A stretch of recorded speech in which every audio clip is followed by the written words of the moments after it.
Whoa, here she comes. Watch out, boy, she'll chew you up. Whoa, here she comes. She's a man-eater. Hi everyone, and welcome to the latest episode of Just Good Games. Today I will of course be reviewing Maneater, a game that I wasn't actually aware of until about a week ago, and then the Maneater train hit me out of nowhere like one of the game's many unsuspected humans just minding their own business, unaware that a giant shark is about to leap out of the water and eat them. Maneater was released on Microsoft Windows, PlayStation 4 and Xbox One on May the 22nd, 2020. It's pretty much a shark action RPG, which is a genre which really should have more games in it.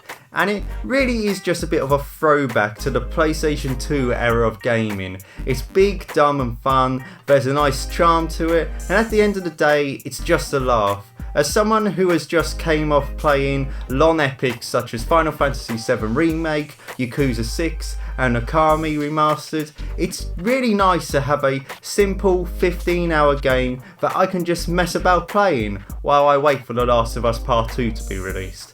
It's not without its flaws, and I will get to that, so let's delve deeper into Maneater. But before I do that, I would like you to hit that subscribe button, please. The story is very simple, and to be honest, that's all it really needs to be. You play as a bull shark from pup to megalodon. Your mum was killed by a shark hunter called Scaly Pete, who's being filmed for a reality TV show, and you go on a quest for vengeance. This quest mainly involves swimming around and eating fish and humans. As I said, very simple but very fun. The reality TV show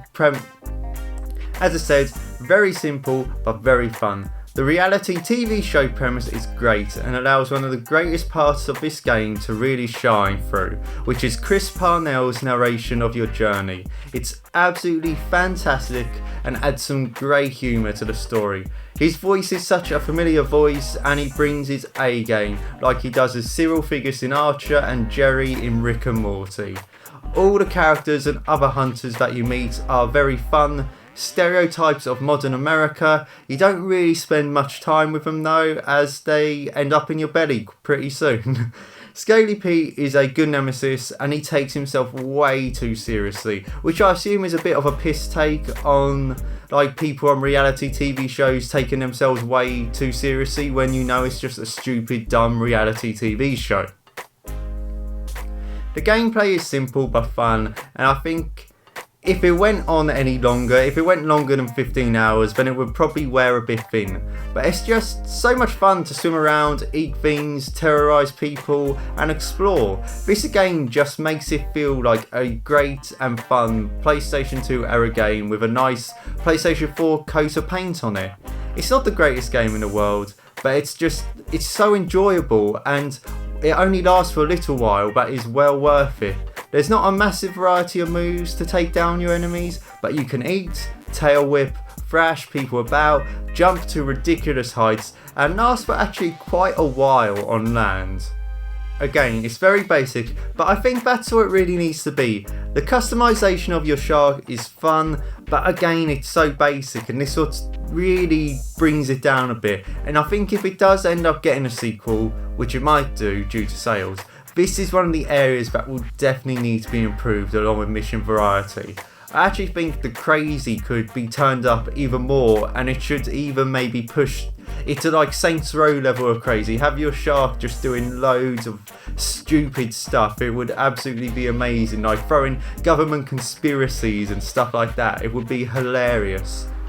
There's quite a few things to do. There's side missions and collectibles to get, some that you can only get when you've evolved to a higher level, as is the case also with some of the enemies that you come up against at the start of the game. Like alligators, they are a much higher level than you, and you can't really take them down to start off with, so they're best avoided, and then you come back when you're higher level and you can eat them too. There's also an apex predator to take down in each area of the map. The map is big but not massive. The map's 6 or 7 sections offer a nice variety of locations, from big cities to swamps. One of the best collectibles are the landmarks, which come with a little bit of funny narration when you get them. Overall, Maneater is a fun but flawed throwback to a bygone era gaming, which I sort of miss. It's a nice spiritual successor to Jaws Unleashed, and it looks and plays great. What it truly lacks though is variety in missions and just a massive amount of customization to your shark, which will hopefully get expanded upon if the game gets a sequel or in the upcoming DLC. The gameplay loop can get a bit boring, so it is recommended, well I recommend that you play this in nice short bursts, and then you won't really have a problem with it. It's a really nice in-between game and I've had such a fun time playing this.